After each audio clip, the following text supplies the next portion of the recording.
wanted in the OR. Dr. Cook, you're wanted in the OR.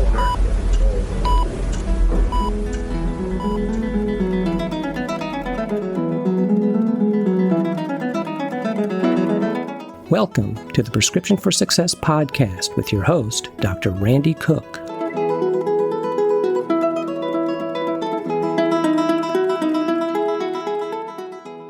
Hello, everyone, and welcome to Prescription for Success.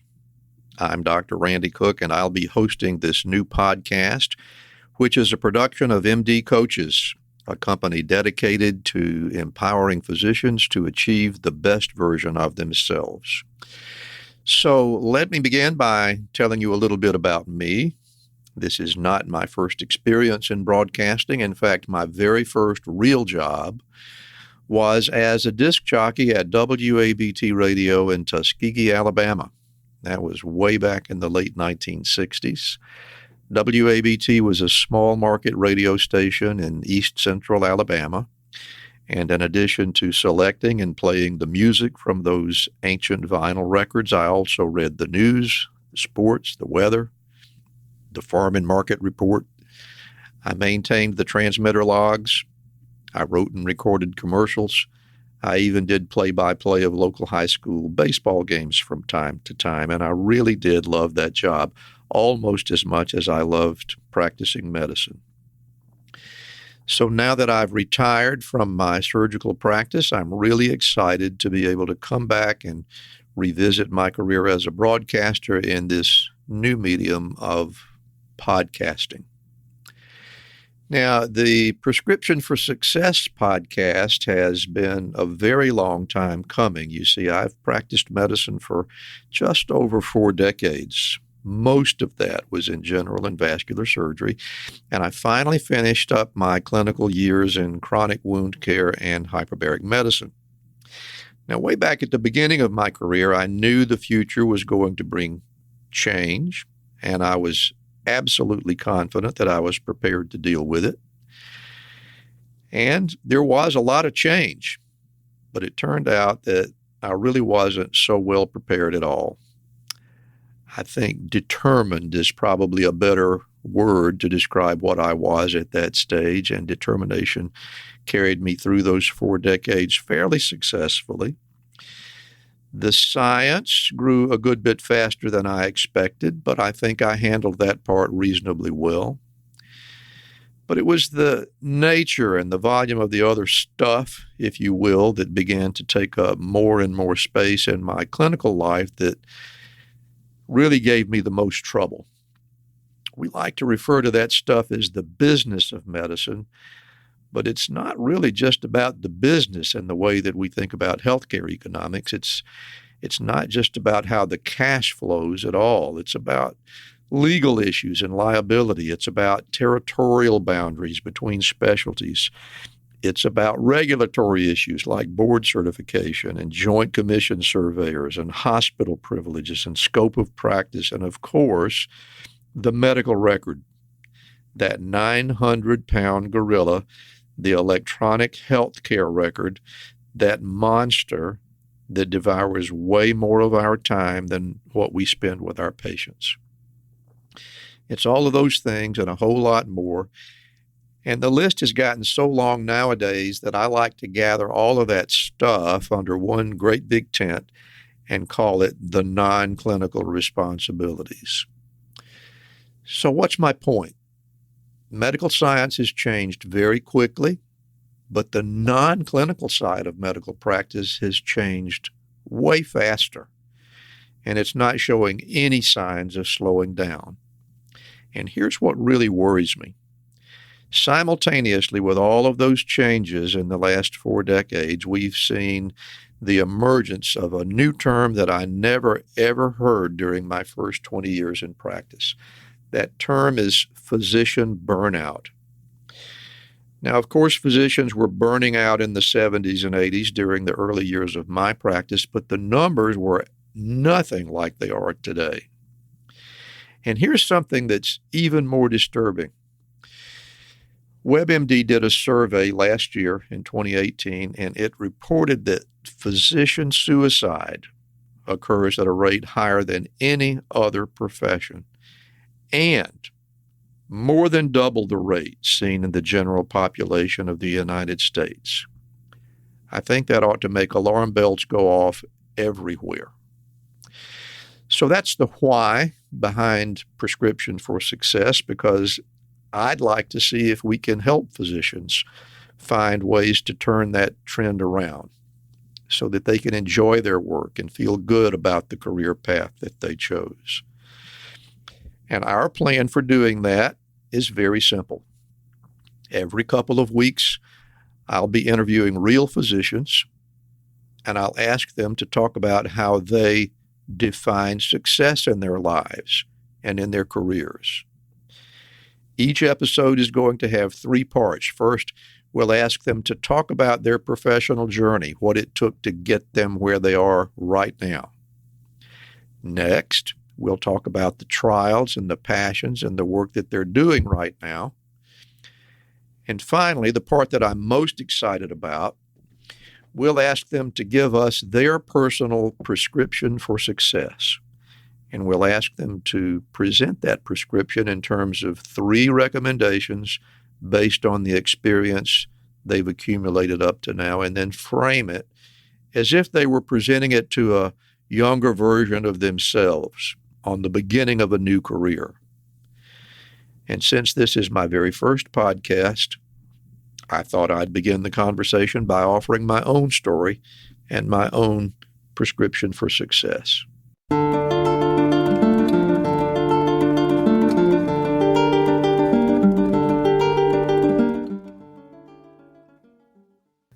I don't really remember a time when I wasn't fascinated by what doctors do. In my very earliest memories of visiting the family doctor, who was also a board-certified surgeon, by the way, I was fascinated by the exam room, the smells, the instruments, the sounds, the quiet tone of the conversations, the gentle but very purposeful feel of the physician's hands when he examined me. And later on, when I began to develop an interest in science, and I started to understand that the modern healing arts owe their very existence to science, well, my career path, at least the beginning of it, was pretty well determined. So in the fall of 1967, I started undergraduate school at a tiny liberal arts college in Birmingham, Alabama, picked solely because it was reputed to have a very high percentage of graduates accepted into medical schools with every graduating class. Now, it didn't take me very long to understand why their percentage of acceptance was so high. It was all about the numbers. In my freshman class, there were nearly 70 students who declared themselves to be following a pre-medical curriculum. By the time I reached my senior year, only 16 of those original students applied to medical schools. The rest of the original 70 were casualties of organic chemistry or comparative anatomy or cellular physiology or P-Chem or maybe even freshman English. Undergraduate school was far more challenging for me than medical school ever was. And of those 16 applicants from my senior class, 11 were accepted into the freshman medical class in a school of medicine somewhere. So indeed, it was a pretty high percentage. But I was not among those 11 who were selected from my graduating class at Birmingham Southern College. And of course, I thought my life had ended at that point. Up until then, I had never failed at anything. But looking back, I can say with no reservation, that was probably the best thing that ever happened to me in terms of my medical education. But I was absolutely determined that I was going to succeed, and I set about looking for a way to make myself look better on my next application. As a next step, I managed to land a job as a lab supervisor for a pathologist who was doing some very important research with Hodgkin's disease. And that placed me right in the heart of the University of Alabama Medical Center. Things went very well for about 2 weeks, And then it became clear that my boss and I were not a very good match. And after another 6 weeks, I was fired. And once again, I hit rock bottom. But I was absolutely not going to be deterred. I was determined to make my dream a reality. However, at that point, finding employment became the top priority. After all, the rent was due every month, and my landlord had no sympathy toward my problems. I finally managed to land a job as an orderly in the surgical intensive care unit at University Hospital in Birmingham. That's right. I had a BS degree from a top-rated undergraduate school, and I was working for a minimum wage at the bottom of the medical world's pecking order. It would be many years later that I would finally understand that the time I spent working as an orderly would turn out to be the most important 12 months of my entire medical education. You see, that surgical intensive care unit was the postoperative care venue for the famous John W. Kirkland and his team of internationally renowned cardiac surgeons. And that meant that every evening when the surgeons made their post-op rounds, I had the privilege of standing and listening while Dr. Kirkland and his team taught the interns and residents and medical students volumes of information about cardiac and pulmonary physiology, the natural history of congenital heart disease, the principles of cardiogenic shock, the pharmacology of vasopressors and vasodilators, and on and on and on. And little did they know that they were also teaching me, along with their entourage. But there I was, within easy earshot, devouring every word. And there was even more incredible learning to be had when the rounds were over and the unit was relatively quiet in the late evening hours. I could leaf through those charts. It was paper in those days. The entire medical record was containable in a single stainless steel binder that would hold no more than about 20 or 30 pages at the most. And I could read the progress notes and the admission notes and the operative summaries of some of the most famous heart surgeons in the world. And when I finished my shift, I'd go straight to my apartment where I had amassed a tiny library of textbooks on the subjects that I had heard on those teaching rounds. And I'd dive into those books and read more about all the things that I had heard at the bedside. That experience of just being there put me way ahead of my future classmates when we started our clinical rotation years. Even years later, when I was in my residency and we had to take periodic competency examinations, I always scored at the top of the curve in the areas of cardiac and pulmonary disease and treatment. But believe it or not, I don't think that was the most important thing I learned during my orderly year.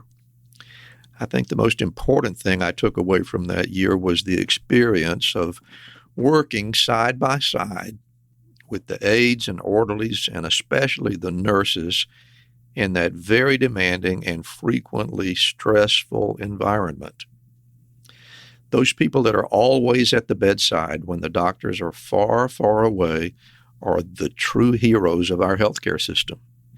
There's just not money enough on earth, and there's not sufficient gratitude anywhere to adequately compensate those incredibly dedicated people for what they do. All of us are so fortunate that they love their jobs the way they do. Well, my second medical school application went much better, but this time things were quite a bit different. The chairman of the admissions committee knew me by name and often spoke to me every time we passed one another around the campus. I also knew the names of nearly everyone on the admissions committee, and several of them knew me. And when I went for that second interview, it was easy for me to convince them that I knew exactly what I was doing, that I would be a good student, and that they could count on me to graduate. And at last, that long-awaited letter came in the first round of acceptances. I was in. Now, of course, medical school turned out to be challenging. largely because of the volume of things that had to be learned, and that was not a surprise.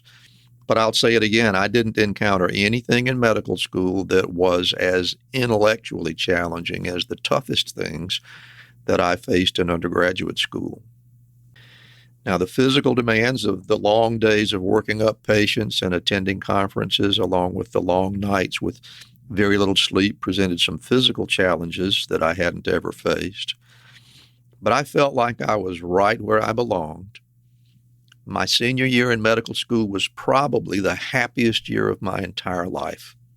I was able to function very much in the role of a physician, and yet help was always immediately available whenever I found myself in too deep. It was a very good year.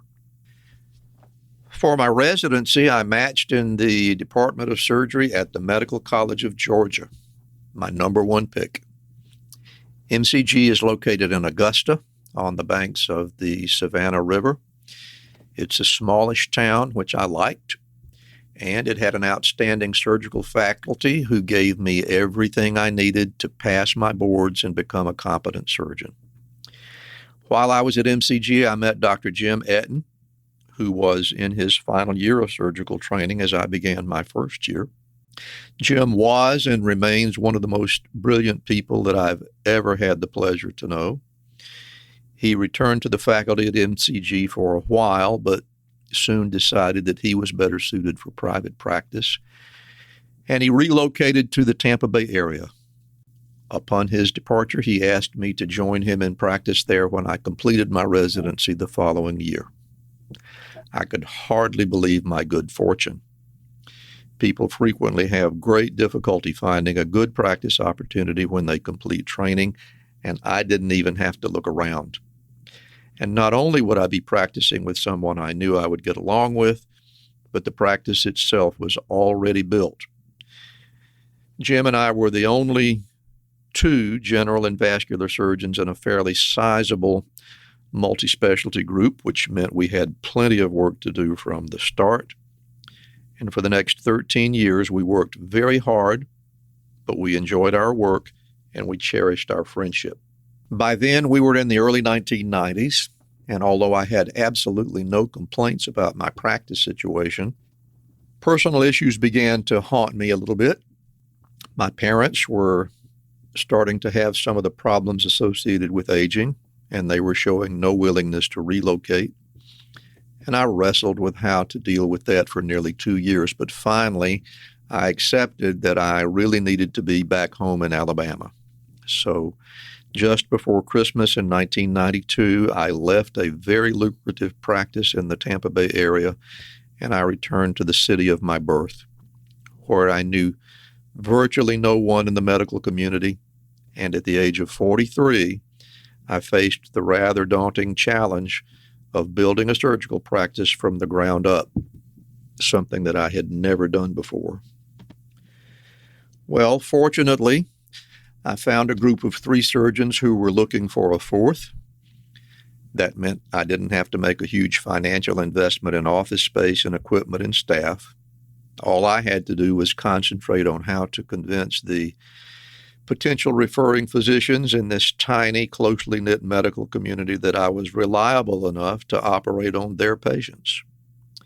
That was not a rapid process, and I admit I had more than a little anxiety after moving from a well-established practice and more than enough work to do into the realm of a totally unknown quantity with time on my hands. Fortunately, the anxiety was offset by the thing that I feared the most: time on my hands. Time that I could use to haunt the physician's lounge at the hospital, to get to know other physicians. They were always happy to tell me their story, and I had plenty of time to listen. Not one of those stories was boring. People were always ready to share their insight about how to be successful. They would frequently wax rhapsodic about the old days and how things had changed and how much better things were back then. It was time very well spent. There's a great deal to be learned from people who've already been where you would like to go. There was also time to get to know the hospital staff. the nurses, the techs, the housekeeping people, the plant operations people, the pharmacists, the people that make a hospital function, and especially those nurses, how hard they work, how deeply they care, how little they're respected. It took me back to those days when I worked side by side with the folks that do the vast majority of hospital work, and they get so very little of the credit. When I had 24/7 responsibility in my earlier practice, I don't think I appreciated those folks enough. And this new situation, with a little more time on my hands, gave me a chance to rethink my priorities, and I'm grateful for that. But the best thing about this newly available time was how much of it I could spend with the patients. There were fewer patients to see, of course, and that meant there was more time. I could sit with them and listen to them and learn so much more about their story. Every physician knows that it's in the history-taking phase that the patient will give you the natural history of their illness in their own words. And then the challenge is to take their words and translate it into something that makes clinical sense, which in turn leads eventually to a differential diagnosis and a plan to work up the problem, and finally a treatment plan. Having that extra time gave me a chance to think a lot about my own history-taking skills, and ultimately it helped me learn to be a lot more efficient with that process, and even to help the patient be more efficient at telling their story. There's no doubt in my mind that it made me a better physician. So fast forward 20 years. Now we're at the dawn of the 21st century, and I'm again enjoying a very successful surgical practice. I've also gained the confidence of fellow physicians in my community, and they've honored me by allowing me to serve as chairman of the surgery department and eventually as president of the medical staff. And ultimately, I was elected to serve on the board of trustees of my hospital for a total of 3 terms.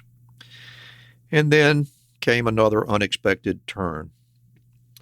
Early in 2003, I was invited to become part of the physician staff at my hospital's newly opened wound care and hyperbaric medicine center. When it opened, the wound center only had 1 physician, and I was asked to participate primarily to allow him a little flexibility in his schedule. So I was committing to a total of 2 half-days and still running my surgical practice at full speed. 2 things made that a lot more challenging than I expected. First of all, it was difficult being available for the wound clinic at their regular hours while at the same time working my unpredictable surgery schedule around the wound clinic schedule. And the second challenge was a little bit of a surprise. With 30 years of surgical experience behind me, I was very confident that I knew everything there was to know about wounds. That turned out not to be the case. In the years since I first studied wound healing, a lot had been learned and a lot had changed. I found myself reading and studying in ways that I hadn't done since residency. And hyperbaric oxygen, there was something where I had 0 experience, so even more study in that area. And in addition to that, I felt like I had to have some document to prove that I knew what I was doing, so I studied for and passed the examination for board certification in hyperbaric medicine. Still, I felt like I needed to prove myself, so I joined the teaching faculty for the largest wound care management firm in the world. There was even more proving myself after that, but you get the point.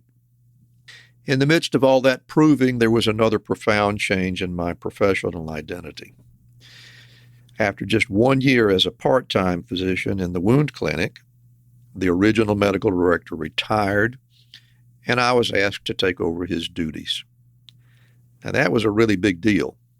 It would mean closing my surgical practice and devoting myself full-time to the wound center, and it was not an easy decision.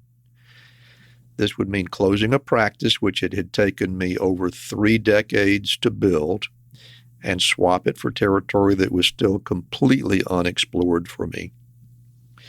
But that's exactly what I did, And to my great relief, the next 13 years would be equally as rewarding as the previous 31. Unlike surgery, where my patients went back to their primary physicians when their wound was healed, wound care is chronic care. And there were a lot of patients that I would see every single week for lengthy stretches. And there were many patients that would heal a wound only to return with a new problem a few months or even years later. So it gave me the opportunity to know the patients on a much more personal level and for them to know me as well. And the gratitude that they showed when someone would keep working with them, even when the results were so slow to evolve, there was a level of professional satisfaction in that I had never really experienced before. Everything went very well at first, but as I entered my 13th year at the Wound Center, it started to become clear to me that it was time to reinvent myself yet again. But this time it was going to be much more difficult than it had ever been before.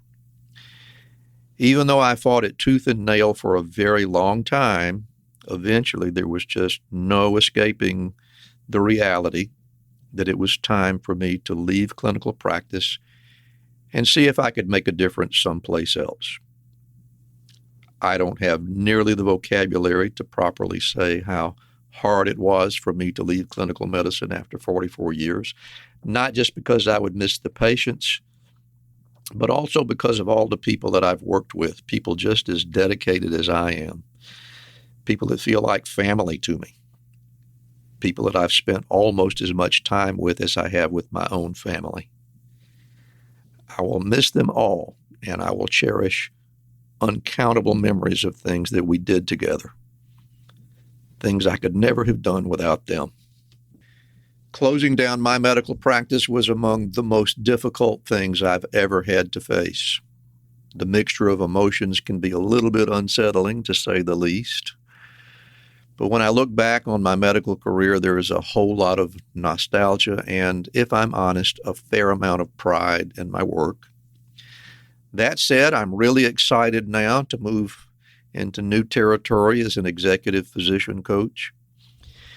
And this will be my opportunity to pay it forward and to share what knowledge and experience I've accumulated with physicians of today as they begin to chart the future of medicine. This podcast is an extension of my goal to enhance the lives of my colleagues, and I hope that the stories and prescriptions for success that come from my physician guests and others will offer a little inspiration for a new generation of medical professionals. And last but not least, I'll have time to write. You'll be able to follow my blog right now at mymdcoaches.com. And very soon at my own site, nogreaterprivilege.com.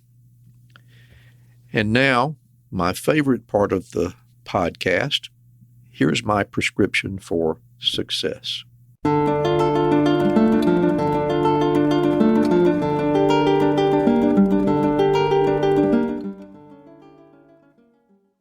Number one, dedicate your life to doing something that makes you feel like you're making a difference.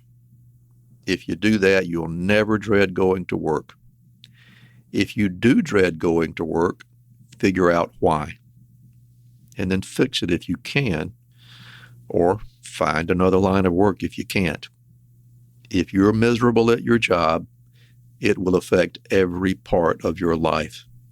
You and your family deserve better. Number two, always be prepared to reinvent yourself. Every day that life grants you is going to be different, and change is going to come much faster than you thought. To resist change for no purpose other than to protect your own level of comfort is a certain recipe for failure. That said, learn to face change with a critical eye. Not everything new is going to survive the test of time, so do not chase folly down a dead-end road. And finally, number three, learn from your past, successes and failures, but do not dwell there. The words attributed to the mathematician and scientist and poet Omar Khayyam are worth remembering. The moving finger writes, and having writ, moves on. Nor all thy piety nor wit shall lure it back to cancel half a line, nor all thy tears wash out a single word of it. And with that, I guess it's time to bring the first episode of Prescription for Success to a close. You can review the show notes and gather a little more background into the physicians and other guests that I interview at my podcast website, rxforsuccesspodcast.com. That's RXFORSUCCESS, rxforsuccesspodcast.com. And while you're there, please subscribe to the podcast and leave a comment. We'd like to hear what you think. You can help me spread the word by sharing the podcast with your friends and colleagues on your favorite social media platform. So thank you very much for listening, and don't forget to fill your prescription for success with my next episode.